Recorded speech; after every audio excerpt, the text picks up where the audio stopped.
So in this video, I'm going to show you how to connect the antenna for your sign. So depending on the option you choose, your sign will come with one of two antennas. Either you're going to have the access point and client setup where it's two antennas, one that goes in the office, the other one that goes on the sign, or you're going to have the standalone option, which is going to be a 4G antenna, which provides data to the sign directly. In both cases, the connection is going to be exactly the same.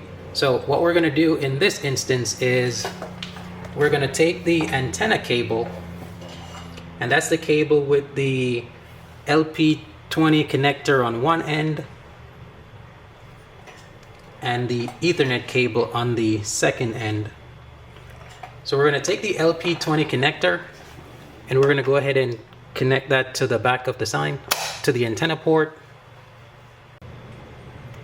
So once we've connected the weatherproof connector on the antenna port, then we're going to grab our antenna, and there are two ports in the antenna. There's WAN as in whiskey /POE, and there's LAN.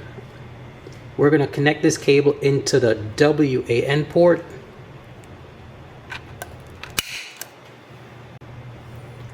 And then we're just going to go ahead and put the cover over the cable. Just slide the cover back in.